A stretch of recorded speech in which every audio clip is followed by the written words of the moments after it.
अस्सलाम वालेकुम नाज़रीन, आप देख रहे हैं प्रोग्राम सियासत और सच और मैं हूं अरसलान खालिद। आज के प्रोग्राम में मैं चाहूँगा सबसे पहले हम बात करें इस वक्त जो शहर शहर एहतजाज का एक सिलसिला जारी है बिजली के बिलों को लेकर, महंगाई को लेकर और मुख्तलिफ़ शहरों में मुजाहरे और फिर उस पर मुख्तलिफ़ जगहों पर बिल जलाए गए हैं। इसमें ताजिर बरादरी हो या घरेलू सार्फिन हो, सब के लिए इस वक्त बिजली के बिल एक बहुत बड़ा मसला बने हुए हैं और इस वक्त वो कैपेसिटी नहीं है कि कोई भी वो बिल अदा कर सके। कारोबार चलाना बहुत मुश्किल है, इंडस्ट्री का पहिया बुरे तरीके से रुक चुका है और अब घर में भी बिजली इस्तेमाल करना एक अनरियलिस्टिक सी बात हो गई है। और ख़ास तौर पर जो यूनिट्स या जो यूनिट्स सेट किए जाते हैं उनको मैनेज करना, जिन पे बिजली के नर्ख कम हैं, वो भी किसी एक घरेलू सारिफ के लिए भी मुमकिन नहीं है। और अब ये ख़दशा मुख्तलिफ़ सियासी जमातें जो कि अभी इक़्तिदार का हिस्सा रहकर चंद रोज़ कबल इक़्तिदार से लैदा हुई हैं, वो भी इस पर बात कर रही हैं, वो भी एहतजाज की बात कर रही हैं, वो इस एहतजाज में शामिल होने की बात कर रही हैं। और ये भी कहा जा रहा है कि अगर ये मामला हल ना किया गया और इस चीज़ों को कंट्रोल ना किया गया तो ये मुज़ाहिरे फ़सादात में भी बदल सकते हैं। इसका भी खदशा ज़ाहिर किया जा रहा है। MQM की जमात भी बयानात दे रही है, जमात इस्लामी ने एहतजाज की कॉल दे दी है और पहले सिलसिले में एहतजाज है, फिर पहिया जाम तक करने की बात की जा रही है। एंड नॉट टू फॉरगेट कि आने वाले चंद दिनों में मुतवक्के है कि फ्यूल प्राइसेस में भी मज़ीद इजाफा होगा। रुपए की बेकदरी जारी है, बिल्कुल एक आम आदमी का जीना इस वक्त बहुत मुश्किल हो चुका है। और अब ये निगरान हुकूमत जिसके बहुत लिमिटेड इख्तियारात हैं, वो इन चीज़ों को किस तरह से मैनेज करेगी, ये एक बहुत बड़ा सवालिया निशान है। आज का इजलास और उसके बाद भी क्या कोई इक़दाम हो पाते हैं या नहीं, अब ये वक्त ही बताएगा। लेकिन बहुत मुश्किल चैलेंजेस हैं जिनका सामना इस वक्त इस निगरान हुकूमत को। मैं चाहूँगा आज के प्रोग्राम में इसी महंगाई को लेकर और एहतजाज को लेकर, मुजाहिरों को लेकर हम बात करें। उसके साथ साथ जो एक और दूसरा मुतालबा पाकिस्तान पीपल्स पार्टी का है, बिलखसूस 90 रोज़ में इलेक्शन का, हर रोज़ हम देखते हैं कि कोई ना कोई बयानात उस हवाले से आते हैं। और अब इसमें सरदार अख्तर मैंगल का भी स्टेटमेंट आ गया 90 रोज़ के हवाले से। मुख्तलिफ़ सियासी जमातें जो चाहती हैं कि मज़ीद ताख़ीर ना हो, लेकिन नज़र आ रहा है ऑन द चार्ट्स है कि ताख़ीर 90 दिन में इंतखाबात नहीं हो सकेंगे और कोई ना कोई ताख़ीर इसमें हमें नज़र आएगी। मैं चाहूँगा प्रोग्राम के सेकंड हाफ में इस मामले पर भी हम बात करें। गेस्ट पार्टिसिपेंट्स का तारुफ कराता चलूँ। प्रोग्राम में हमें ज्वाइन कर रही हैं सेनेटर सहर कामरान साहिबा, पाकिस्तान पीपल्स पार्टी की रहनुमा है। सेनेटर राना मकबूल अहमद साहब पाकिस्तान मुस्लिम नून के रहनुमा में प्रोग्राम में ज्वाइन करेंगे और आमिर इलियास राना साहब सीनियर जर्नलिस्ट और एनालिस्ट हैं, हमारे साथ प्रोग्राम में मौजूद हैं। मैं सेनेटर सहर कामरान साहिबा आपसे गुफ्तगू का आगाज़ करता हूँ। कैसे देखती हैं आप भी जो भी हुकूमत रही उसमें आपकी जमात भी इक़्तिदार का हिस्सा थी, कोशिशें बकौल जो क्लेम्स किए गए वो बहुत सारी की गई, लेकिन दौरे हुकूमत में आप और इत्तेहादी जमातों के दौरे हुकूमत में महंगाई में बतदरीज इजाफा होता रहा और अब ये बस से बाहर हो गया और मज़ीद इजाफा मुतवक्के है और ये यकीनन IMF की जो डील्स हैं उनके नतीजे में है। इस बदतरीन महंगाई और जो एक आम आदमी की हालत ज़ार है, इसका ज़िम्मेदार किसको ठहराया जाए सेनेटर साहब? अस्सलाम। सबसे पहले तो मैं कहूँगी कि इस एहतजाज में मेरा एहतजाज भी शामिल करूँ, इसलिए कि बिजली के बिल हम अदा नहीं कर सकते। यानी मैं बता रही हूँ कि जो बिल आ रहे हैं, ये हमारी जो एक बर्दाश्त है या बिल की अदायगियों की जो सकत है उससे बहुत ज़्यादा है और इसके नताइज बहुत खौफनाक होंगे। आप ये जो एहतजाज देख रहे हैं, मैं समझ रही हूँ, देखिए हर शख्स ना खुदकुशी करेगा, ना हर शख्स जो है वो मारा-मारी करेगा। लोग जो है वो इस पे सतह पे आ गए जहाँ ये बर्दाश्त करना नामुमकिन है। ये यकीनन एक ऐसी जगह पे आ जाएगा जो शायद जो है ना जो एक नो रिटर्न का रास्ता होगा। तो ये देखना होगा। देखिए पीपल्स पार्टी का जब दौरे हुकूमत था, पीपल्स पार्टी ने मैनेज भी किया था, कंट्रोल भी किया था। ये जो इत्तेहादी हुकूमत थी, इसमें पीपल्स पार्टी के पास जो वजारतें थी उन पे आप सवाल उठाए, मैं जवाब दूंगी। लेकिन मैं पहले भी इस बात पे हमेशा जो है वो आवाज उठाती रही हूँ कि जिस तरीके से इकोनॉमी मिसमैनेज हुई, एक गलत बुनियाद रखी गई 2018 के एक जाली मैंडेट के बाद, एक गलत इलेक्शंस के बाद, एक मैनेज इलेक्शंस के बाद, उसके असरात आगे चले और फिर वो आगे जो है PMLN से भी मैनेज नहीं हुई। और उसके अब जो हम देख रहे हैं, चोर बाजारी बंद करें, मुफ्तखोरी बंद करें, that's the only way forward. ये नहीं हो सकता कि एक तरफ जो है मुफ्त में बिजली बांटे और एक तरफ जो है चोर बाजारी पे आपकी अहलियत ही ना हो उसको रोकने की और आप जो है आम आवाम पे बोझ डाल दें। ये तो कारकर्दगी पे, मुतलका महकमों की कारकर्दगी पे सवाल है। अगर आप इस काबिल नहीं है तो उन महकमों को का वजूद नहीं होना चाहिए। यानी कोई कहीं पे तो कानून नजर आए, अच्छा कहीं पे तो सेनेटर नजर साहिबा, आए जो कि आपने जी कहा आप कि जो वो है वो महंगाई PMLN जो से भी नहीं अपनी मैनेज हुई, फराइज पूरे कर सकते हैं। आपने जो कहा, आपने फरमाया कि वो महंगाई PMLN से भी नहीं मैनेज हुई, इत्तेहादी हुकूमत थी, आप इक़्तिदार का हिस्सा थे, वजारतें ज़ाहिर डिफरेंट थी, तो मैं ये कहूँ कि वो PDM और इत्तेहादी हुकूमत से भी वो चीज़ें मैनेज नहीं हुई, या मैं सिर्फ PMLN को मोरद इल्ज़ाम ठहराऊँ उसके लिए? देखिए, बात ये है कि दावे थे ना, दावे थे कि जी हम महंगाई को कंट्रोल कर लेंगे। पीपल्स पार्टी भी बहुत मुश्किल हालात में पीपल्स पार्टी ने हुकूमत बनाई थी। हर सड़क पे बम धमाके होते थे। बेनज़ीर भुट्टो साहिबा की शहादत हो चुकी थी। लेकिन आप ये देखिए कि मैनेज किया था, अवाम को रिलीफ दिया था। जो है अब जो जिस तरीके से मैं समझती हूँ बिल्कुल जो बारूदी सुरंगें बिछाने का दावा किया था, तहरीक इंसाफ के रहनुमाओं ने, हुकूमत ने और चेयरमैन ने, वो बारूदी सुरंगें ऐसी थी जिनमें आज हम सब झुलस रहे हैं। और यकीनन वो जो शराइत उन्होंने साइन कर ली थी और उस तरह से उनको वायलेट कर दिया था, इतने मुश्किल हालात कर दिए थे। और इन जो वक्त था इत्तेहादी हुकूमत का, उसमें बताएं कि कहाँ पे स्टेबिलिटी रही।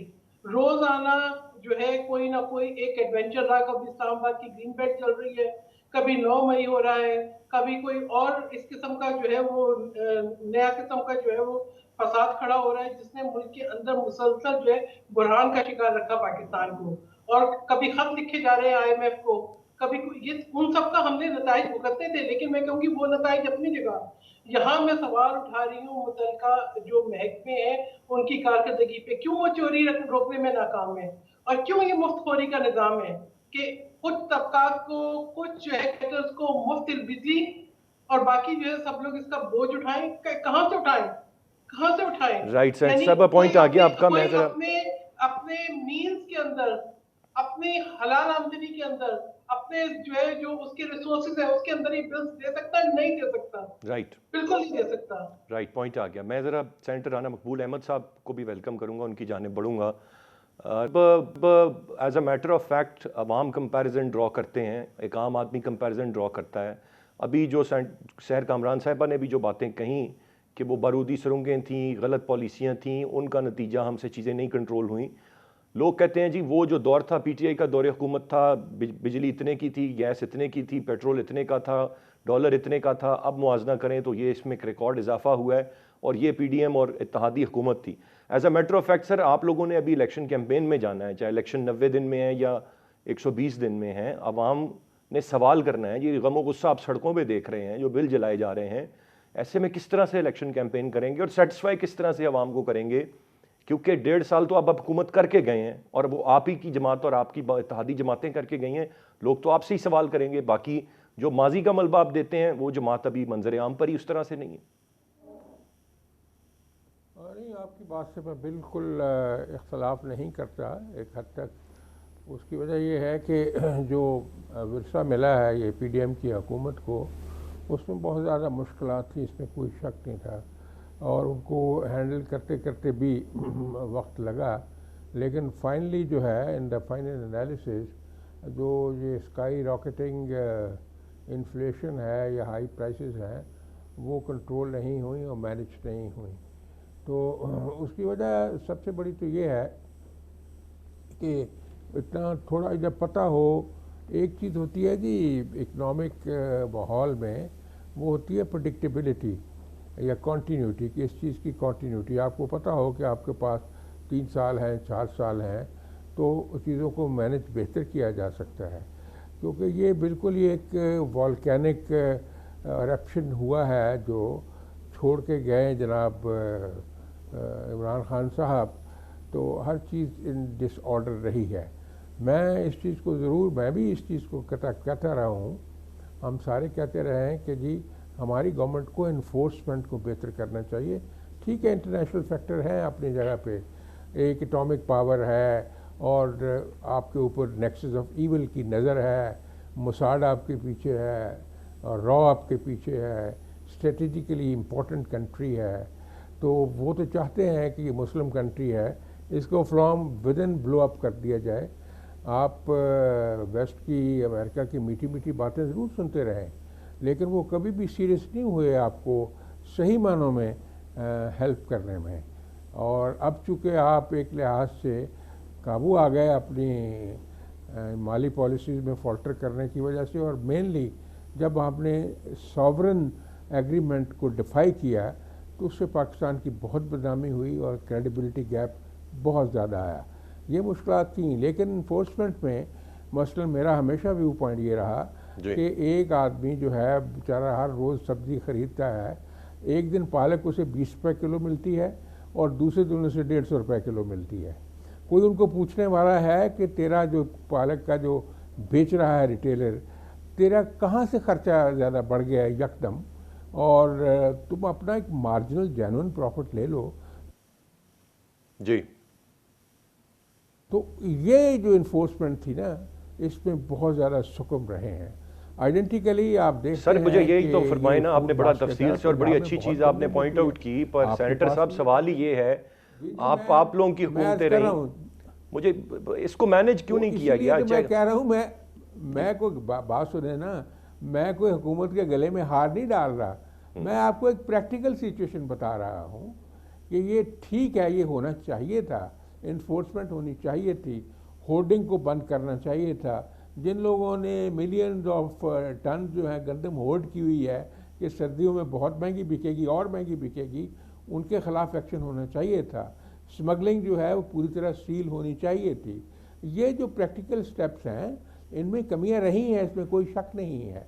बाकी जो पॉलिसी दी थी पहले वालों ने, उन्होंने तो खैर एक बर्बादी का सामान पैदा कर दिया ना।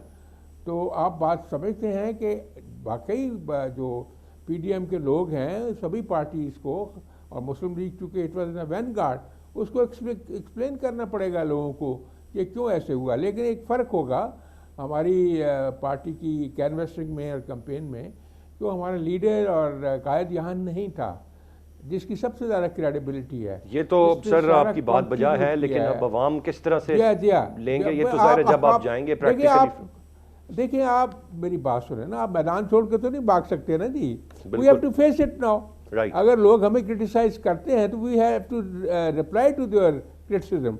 ये नहीं कि आपके पास अगर कोई नई जस्टिफिकेशन तो उनसे माफ़ी मांगें और आइंदा के लिए तहैया करें कि हम ऐसा नहीं होने देंगे। लेकिन चूँकि मियाँ नवाज़ की बहुत ज़्यादा क्रेडिबिलिटी है, उसने बड़ी सी चेंज लाए हैं मुल्क में। आपको एटॉमिक इम्प्रेग्नेबिलिटी दिया, एटॉमिक पावर बनाया, आपको मोटरवेज दिए, आपको सी पैक दिए, बात सुन लेना जी, मैं आपको एनर्जीज दी, सारा कुछ दिया। ये एक ट्रैक रिकॉर्ड, एक सर्टिफिकेट है मुस्लिम लीग के लिए। अगर मुस्लिम लीग उस तरह नहीं परफॉर्म कर सकी पिछले साल में, वो अलग बात है, इसको इम्प्रूव भी किया जा सकता है। ये नहीं है कि इसी की वजह से हम मैदान छोड़ देंगे, ऐसा नहीं होगा। विल स्ट्रगल, विल इंशाल्लाह फाइट दिस बैटल, लोग यकीन दिलवाएंगे और सूरत-ए-हाल बेहतर होगी। आज की सूरत सर पॉइंट आपका आ गया, मुझे जरा आगे बढ़ना है। बड़े तफसील से आपने सारे मामले पर अपनी राय का इज़हार कर दिया। सर मैं ये ख़त्म कर रहा हूँ बात कि आपको, हमारी गवर्नमेंट को, जो भी ये केटे गवर्नमेंट है, इन्हें इन चीज़ों को बढ़ाने से पहले सोचना चाहिए। लोगों की जो है कुव्वते बर्दाश्त नहीं है, वो जवाब दे चुकी है। सही है उनके पास फाइनेंसेस नहीं है, उनके पास दवाई के पैसे नहीं है, रोटी के पैसे नहीं है। तो बिजली में जो टैक्स पे टैक्स, मैं प्रपोज करूंगा हिम्मत करके जो टैक्स लगाए हैं वो टैक्स तो रिमूव करें ना, उनसे करें ना, बात करें ना उससे। सेनेटर साहब आपकी बात पहुंच गई, हम लोग मारे गए भाई, हमारा ख्याल करें आप। केयर टेकर सेटअप को तो मुर्द इल्जाम नहीं ठहरा सकते, जो चीजें तयशुदा हैं उन्हीं के मुताबिक मैं ठहरा नहीं सका। मैं उनको तजवीज़ दे रहा हूं, मैं ये नहीं कह रहा कि आपका कसूर है। ओके सर, पॉइंट आ गया जी। गुफ्तगू का सिलसिला जारी है, एक ब्रेक की जाने बढ़ेंगे, ब्रेक से वापस आकर मजीद बात करते हैं, साथ रहिए।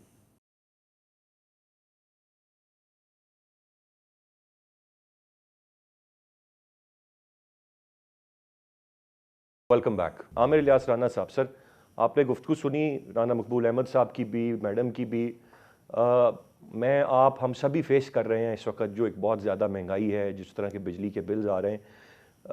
क्या वाकई ये जो बात इस वक्त की जा रही है कि ये एहतजाज जो हैं ये कहीं फसादात में ना बदल जाएं, इतने अवाम तंग आ चुके हैं, एक एक शहर में एहतजाज हो रहा है, इस तरह की कोई सूरत हाल आप देख रहे हैं? क्योंकि मैं नहीं समझता कि आज का इजलास हो जाए या मज़ीद हंगामी इजलास भी निगरान वज़ीर आज़म तलब कर लें, उनके बस में ज़्यादा कुछ करना है या वो कर पाएंगे। कुछ चीज़ें उन्होंने उसी तरह करनी है पीरियडिकली, जिस तरह से IMF के साथ मामला तय हैं, उनके कंट्रोल भी नहीं है कि कोई बड़े फैसले वो ले सकें। अवाम को किस तरह कूल डाउन किया जाएगा, किस तरह से डील करेंगे, क्या देख रहे हैं आप आने वाले वक्त में? देखें, अवाम को कूल डाउन करने वाली कोई अब हैं। मोहतरमा सेहत कामरान साहिबा गुफ्तगू कर रही थी, मेरे मोहतरम राना साहब बात कर रहे थे किससे मुतालबा कर रहे हैं और कौन कर रहा है? शहरी रहमान ने भी कर दिया, एमक्यूएम के खालिद मकबूल सिद्दीकी की भी मैं सुन रहा था कि हम एहतजाज को लीड करेंगे। अरे भाई, आप लोग खुद करके गए हैं, अब आप ये नहीं कह सकते। कहानी बिल्कुल ठीक है, लेकिन स्टोरी में मजा नहीं डाल सकते, क्योंकि आपने 16 महीने हुकूमत की है और सब के सब पार्ट एंड पार्सल थे। महंगाई के ऊपर आप सब शर्मिंदा हैं, आपको होना चाहिए, क्योंकि जब आपने इक़्तिदार को तूल दिया और सबको पता था कि आपके साथ क्या होना है। इसहाक डार साहब का तकब्बुर आपको ले डूबा जब वो कहते थे डॉलर मेरे लंदन से चलने से चल पड़ा। और ये बात मैं पहले दिन से कह रहा हूँ कि उनको सिमधियाने से बाहर आके हकीकत में बात करनी चाहिए थी। रिश्तेदारी, कुर्बतदारी घर पे अच्छी लगती है, वो हुकूमतों पे प्रेशर नहीं होता। मिफ्ता इस्माइल साहब को 19 दिन पहले निकालने के बाद उन्होंने अपने लिए गड्ढे खोदे। इतनी जल्दी क्या थी? 19 दिन बाद वैसे उनके 6 महीने खत्म हो रहे थे। ये हो गया वो बैकग्राउंड जिसमें इन्होंने हुकूमत ली और फैसले ना किए, बल्कि अपने जोम में रहे। नतीजा ये है कि वो जो कहते हैं कि हमने रियासत बचाई और सियासत खोई, तो सियासत तो जाहिर है तबाह बर्बाद कर डाली, जिसको ये लीडर कहते हैं नवाज शरीफ, उसकी भी और उसके लिए भी मुश्किलात पैदा कर दी। और पीपल्स पार्टी तो बहुत ही मजे में है कि जी वो पीडीएम की गवर्नमेंट थी जैसे वो कह रही थी, और कमाल है फुल हिस्सा लिया इक़्तिदार का, नून के साथ एंजॉय किया, जेयूआई के साथ एंजॉय किया, हर तरह वजारतों में शेयर किया। पानी की वजारत इनकी थी, अगर बिजली की वजारत नून के पास थी तो पानी की खुर्शीद शाह साहब के पास थी। कोई बरी जिम्मा नहीं हो सकता। आज शाह साहब का भी बयान आ गया जी 4 रुपए यूनिट सस्ता कर दें, फलाना कर दें। और भाई इक़्तिदार में से तो सारे कर लेते ना। ये जो राणा साहब फरमा रहे हैं टैक्स कम कर दें, तो क्यों नहीं करके गए? भाई आप लोग इम्पोज करके गए। निगरान हुकूमत के तो हाथ बंधे हुए, ना उन्हें अवाम को जवाब देना है, हलवा मांडा खा के हाथ बांधते हुए चले जाएंगे। असल तो मसला है आम आदमी का, जिसकी चीखो पुकार पे आज इजलास हुआ और फैसला क्या हुआ है आपको पता है कि कल वज़ीर आला से बात होगी। क्योंकि आप और हम सब, वो जो खान साहब फैसला कर गए ना वर्ल्ड स्टेट बैंक को दुनिया के हवाले करने का, कि पाकिस्तान का बैंक पाकिस्तान के मुताबिक फैसले नहीं कर सकता, जो वर्ल्ड बैंक IMF कहेगा वो करेगा, कि आप रुपए के अंदर इंटरवीन नहीं कर सकते। यानी एक तरफ तो आपको बिजली, वो बात गलत नहीं है जो आपने, मतलब दुनिया कहती है कि भाई जितने का पेट्रोल लेते हो, बिजली लेते हो, गैस लेते हो, उतने की बेच दो, क्यों सब्सिडीज देते हो? सब्सिडी के लिए आपके पास वाफिर पैसे होने चाहिए, आप सब्सिडी के लिए भी कर्जे लेते हो। असल आम आदमी का गुस्सा क्या है मैं आपको बताऊं। यूनिट्स जो है ना, अगर आप और हम बैठ के तकाबली जायजा लें कि 100 वाले को कोई फर्क नहीं पड़ता जी, बहुत अच्छी बात है, 50-60% लोग हैं, लेकिन जितनी बतदरीज बढ़ता जाएगा, यहाँ मसला है एयर कंडीशन वाला ज्यादा बोल रहा है। एयर कंडीशन वाला बिल बहुत लोअर मिडिल क्लास से निकल के थोड़ा सा आगे आके AC चलाता है, वरना अब सकत नहीं रही कि AC कोई चला सके। सोलर चले हुए हैं तो ठीक है, लेकिन इतने भी यूनिट नहीं है, क्योंकि हमारे यहाँ असूल है कि जब कोई एक वाकया हो जाए मीडिया पे कि किसी खातून के साथ कोई गड़बड़ हो गई है, कहीं पिटाई हो गई है, तो उसी तरह के केसेस हर वक्त रिपोर्ट होने लग जाते हैं। अब यही बात बिजली के बिलों पे है। अश्क शोई पता कब होगी? जब हुक्मरान अशराफिया एलीट की पर्क्स आप वापस लेंगे। उसमें कौन है? PM हाउस और प्रेसिडेंसी के जितना अमला है उनके बिजली के यूनिट्स फ्री हैं, आप वापस लें। आप जजेस के फ्री यूनिट्स वापस लें। आपने जो पैसे देने हैं, बेहतरीन तनख्वाहें दे रहे हैं, उसमें से वो कवर करें। मतलब ये होता है कि ना मुलाजिम बंद करता है AC, ना साफ करते हैं पूरे 24 घंटे। अच्छा, वापडा के एम्प्लॉइज में कल खुद मेरे सवाल के जवाब में लंगड़ियाल साहब ने कहा था कि हम तजवीज़ भेज रहे हैं कि जो 17 एंड अबव मुलाजमीन है डेस्कोज के, उनके हम कुछ यूनिट मोनेटाइज यानी कुछ पैसों के जरिए उनको दे देंगे और बाकी फ्री बंद कर देंगे। क्योंकि जो पैदा है, जो मुराद किसी को मिलती है वो छोड़ता नहीं, फड्डे हो जाते हैं। आपको बतदरीज उसको खत्म करना होगा, लेकिन तब होगा जब जिस क्लास को आप तनख्वाहें मिलियंस में दे रहे हैं, लाखों रुपए में दे रहे हैं और साथ इजाफी सहूलियात दे रहे हैं, ये आपको वापस लेनी होगी। और ये काम काकड़ साहब से ज्यादा जल्दी कोई नहीं कर सकता। कोई बार नहीं है किसी का। आज उन्होंने कहा बेशक मेरा AC उतरवा लें। भाई आपका AC उतरवाना मकसद नहीं है, ये ड्रामे हम बहुत देख चुके हैं। AC नहीं चलेगा, इतने घंटे नहीं चलेगा, फलाना नहीं चलेगा, ये सब कुछ हो चुका हुआ है। आप लिटरली ऑर्डर कीजिए कि ये वापस ले रहे हैं, और ये वापस लेने का मतलब ये नहीं है कि जी हम उनको नहीं देंगे। आप दें गरीब तरीन आदमी को उसका पैसा उठा के। अब राणा साहब बात यही है ना कि ये फैसले तो इलेक्टेड प्राइम मिनिस्टर्स नहीं ले सके, काकड़ साहब ले लेंगे। आप आम आदमी को IMF ये नहीं कहता कि जी आप हर एक को एक जैसी सब्सिडी दें। गरीब आदमी के लिए वो भी कहते हैं, जैसे वो बेनजीर इनकम सपोर्ट प्रोग्राम है, आप उसमें बिजली के बिलों के लिए आम आदमी को थोड़े से इजाफी पैसे दे दें। कोविड में भी दिए गए थे, इमरान खान ने दिए थे, आप भी अब दे दें। एक हंगामी सूरत हाल है, जो गरीब तरीन तबका है उसको आपको रास्ता देना पड़ेगा, आपकी बातों से हल नहीं होगा मसला। राणा साहब ये फरमा दें कि जो फैसले इलेक्टेड प्राइम मिनिस्टर्स नहीं ले सके, जिनकी तरफ भी आपने इशारा किया, काकड़ साहब ले सकते हैं, ले सकेंगे? जिन इलेक्टेड प्राइम मिनिस्टर्स ने एंजॉय किया, शहबाज शरीफ हो, वो इमरान खान हो, वो कोई हो, उनका जवाब उनसे लोग ले रहे हैं और इनको बताएंगे। ये जो आज खुशफहमी में पीटीआई है ना कि जी नून के गले पे छुरी फिर रही है, नून नामजले थी 16 माह के इक़्तिदार के। वो मजा मैं लफ्ज इसलिए कह रहा हूं कि भाई फिर आपको इलेक्शन में जाना चाहिए था, चाहे सहूलत थी या नहीं थी। अब भी आप जाते हुए पैरों पे कुल्हाड़ी मार के गए, सारे के सारा हुक्मरान इत्तेहाद समेत पीपल्स पार्टी के, आपने मर्दमशुमारी को क्यों ओके किया, 4 महीने का रास्ता क्यों दिया? आप फेस करें, जो राणा साहब बात कर रहे थे कि फिर जाएं लोगों के अंदर। आपका लीडर अगर लंदन से नहीं आया तो ये तो मुंह दिखाने के काबिल नहीं रहेंगे जितने हुक्मरान थे। अगर ये वोट मांगने चले गए तो लोगों ने इनको आगे लगा लेना, मैं आपको सच्ची बात कह रहा हूँ। राणा साहब पॉइंट आ गया सर, ना वो आज इनके इन कामों की वजह से हुई है। आप लोगों को अपना मुनज़्ज़म अंदाज में जवाब भी नहीं दे सके। क्यों? क्योंकि मराद खत्म नहीं की। मेरे और आपके ऊपर IMF के टैक्स लग गए, जो कुछ उन्होंने कहा ठीक है, लेकिन आप उस मराद याफ्ता तबके से कुछ नहीं ले सके। आप एग्रीकल्चर पर टैक्स नहीं लगा सके, जी सूबाई टैक्स है। भाई सारी हुकूमतें अब भी तो आप सब मिलके चला रहे हैं, उस वक्त भी चला रहे थे, किसी ने नहीं लगाया। वो जो 150 बंदा पहुंच गया था, जो इंटरव्यू में भी आया कि जी वो शब्बत ज़ैदी कहता जी वो इतने बड़े किसान आ गए हमारे पास, तंबाकू वाले पे लगाया, तो उधर से उठ के असद कैसर की सरबराही में आ गई। ये माफिया तो है ना, इनको डील अगर काकड़ साहब आज कर लें तो इनको मैं गारंटी से कहता हूं प्राइवेटाइज करने में, स्टील मिल पे कोई पीपल्स पार्टी कोई ब्लैकमेल नहीं कर सकेगा।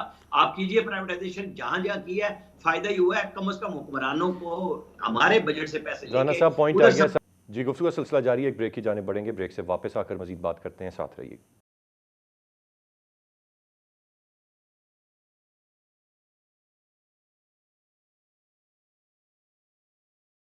Welcome back. राणा साहब, 90 दिन का मुतालबा पीपल्स पार्टी का ज्यादा है, आपके भी 1-2 लीडरान ये बात कर रहे हैं। क्यों क्लैरिटी क्यों नहीं थी सबको कि भाई कब होने हैं इलेक्शंस? अगर नई हल्का बंदियों पे होने हैं तो उसमें वक्त दरकार होगा, और फिर ये बयानबाजी इस वक्त क्यों है सर? मुझे इजाज़त दें, जो राणा साहब ने बातें की हैं बड़ी दानाई की हैं। मैंने ख़ुद बिल मूव किया सेनेट में कि जो ऑनरेबल जज साहबान हैं इनकी जो पर्क्स एंड प्रिविलेजेस हैं ये इनकी ज़रूरत से ज़्यादा हैं। 16 लाख तनख्वाह और फिर बिजली फ्री, गैस फ्री, पेट्रोल की कोई लिमिट नहीं है, टेलीफोन की कोई लिमिट नहीं है, और ये लाइफ लॉन्ग फैसिलिटी है। स्टाफ के कोई 7 बंदे हैं इवन आफ्टर रिटायरमेंट। तो कोई है ये करने वाला जो इनको कम करे, क्योंकि ये इनके लिए इस तरह निछावर कर देना मुनासिब नहीं है। इंसाफ है, कौम की खिदमत है। अगर वो वाकई इंसाफ करते हैं तो इससे बड़ी इबादत कौन सी? अल्लाह उनको अजर बहुत ज़्यादा देगा। जो रीज़नेबल है उनकी इन्वॉल्वमेंट्स होनी चाहिए, लेकिन ये नहीं होना चाहिए। मेरा बिल उन्होंने नहीं हिलने दिया, आपको पता है। इसकी बजाय कि हमारी ही हुकूमत उनकी कुछ सैलरीज कम करती, उनकी सैलरी जो है बढ़ा दी गई। आप बात करते हैं बाकी लोगों की, मैंने तो यहाँ तक हम गए थे। बात यह है कि डिफ़िकल्टीज हैं। हाँ, राणा साहब ने बड़ी साहब ये मशवरा दिया है। ये जो चीज़ है उसके लिए तो कॉन्स्टिट्यूशनल अमेंडमेंट की भी ज़रूरत आ जाती है, जजेस के बारे में, एमोलमेंट्स के बारे में।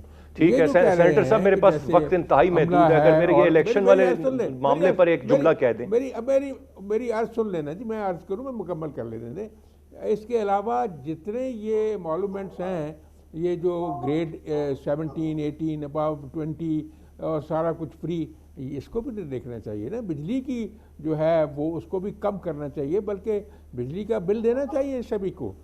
जो बहुत बड़ा पैराफर्नीलिया है अपना इसका डिस्कोस का, उसको भी बिजली जो है कॉस्ट में मिलनी चाहिए। तो आपको फिर पता चलेगा कि कितनी आप सेविंग कर सकेंगे। बाकी इन्फोर्समेंट जैसे मैंने पहले की, वो तो सुभान अल्लाह, इन्फोर्समेंट तो हर महकमे की, बिजली के महकमे भी इन्फोर्समेंट कमाल है, लाइन लॉसेस का कमाल है, बिजली चोरी को रोकने का क्या है। आपके सामने ये सारे चैलेंजेस हैं।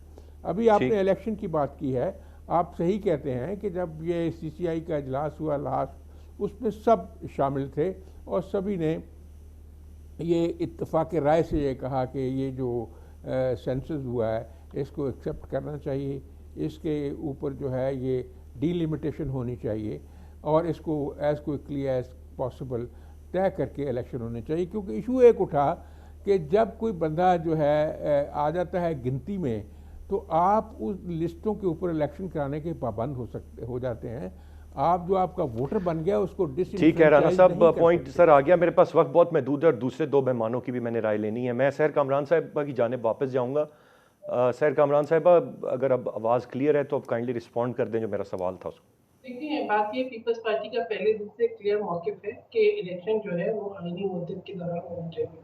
जहाँ तक कि जो सेंसस का मरदमशुमारी का मामला था, तो ये भी मैं समझती हूँ कि आप ये देखिए खराबियाँ कहाँ से हुई।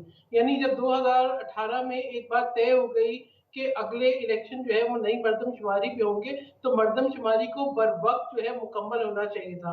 उस वक़्त एमकेएम भी इत्तेहादी थी उस वक़्त की जमात की, लेकिन उसको ताख़ीर का शिकार किया गया। उसके बाद जब मरदमशुमारी कंप्लीट हुई, तो आप ये देखिए कि क्या सिनेरियो था। हमारे बहुत तहफ़्फ़ुज़ात थे कि डिलिमिटेशन कैसे होगी और ये नई मरदमशुमारी, उसमें भी तहफ़्फ़ुज़ात थे, कुछ जो है वो रिमूव हुए, बात भी कुछ थी, नहीं आप हुए लोग भी कि इत्तेफाक सही जो आपने है वो किया। आबादी शुमार नहीं हुई। फिर जब ये सीसीआई की मीटिंग हुई इस और हमें ये बताया गया कि नहीं, मरदमशुमारी के बाद जो है हल्का बंदियों की ज़रूरत नहीं पड़ेगी क्योंकि नशिस्तों में कोई रद्द-ओ-बदल या इज़ाफ़ा नहीं है।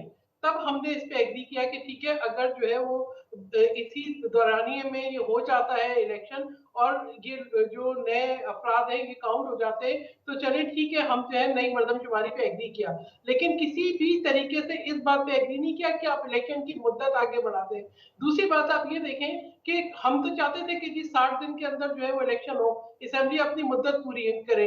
लेकिन उस वक़्त जो है ये एक तजवीज़ सामने आई कि नहीं जी 2 दिन पहले कर दें ताकि इलेक्शन कमीशन को 90 दिन मिल जाए।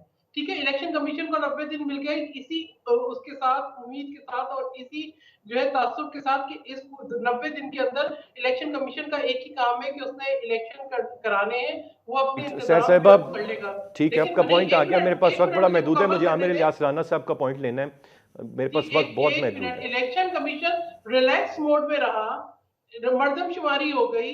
अभी वो एक रिलैक्स मोड के अंदर जो है वो मीटिंग्स कॉल कर रहा है, उसने एक नोटिफिकेशन दे दिया। देखिए, आज जो आप जो बात कर रहे हैं बिजली की या किसी बहरान की, ये जो निगरान हुकूमत है, ना उसके पास अवामी हिमायत है, ना पार्लिमानी हिमायत है। वो किधर से ये तमाम फैसले लेंगे? ये एक ही हल है कि इंतखाबात हो, मुंतखब हुकूमत आए राइट और सर, इन मामला राइट को मैम। डील करें। ठीक है, आमिर इलियास राना साहब, सर इंतहाई माजरत के साथ कि वक्त मेरे पास बहुत ही महदूद है। मुझे जितना प्रिसाइजली आप ये इलेक्शन के मामले पर अपनी राय दे सके काइंडली। देखिए जी, इलेक्शन पीपल्स पार्टी, नून और सब इत्तेहादियों ने खुद फैसला किया आगे बढ़ाने का। इलेक्शन कमीशन का कमाल और कसूर ये है कि 7 तारीख को ये मीटिंग करके और गजट नोटिफाई करते हैं कि मरदमशुमारी होगी, तो इलेक्शन कमीशन ने तो जाना ही जाना था और ये इन सबको पता था। ये सैर कामरान साहिबा हों या उस वक्त के वजीर आला, मिनट्स दिखा देना जहाँ पे इनसे कहा गया था और इन्होंने लिखवाया था कि जी इंतखाबात 90 दिन में होंगे, कहीं पे नहीं लिखा हुआ।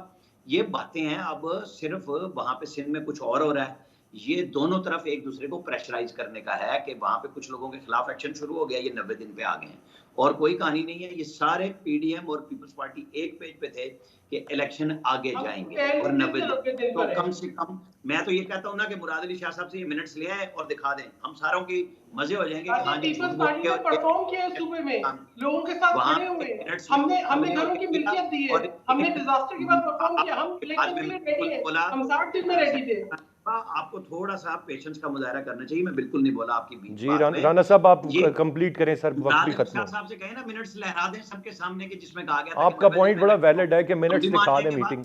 बात ही खत्म। इलेक्शन कमीशन को तो मजबूर किया नोटिफिकेशन करके, जाते हुए खुद ब खुद करके गया कि ताकि 90 दिन से आगे इलेक्शन जाए।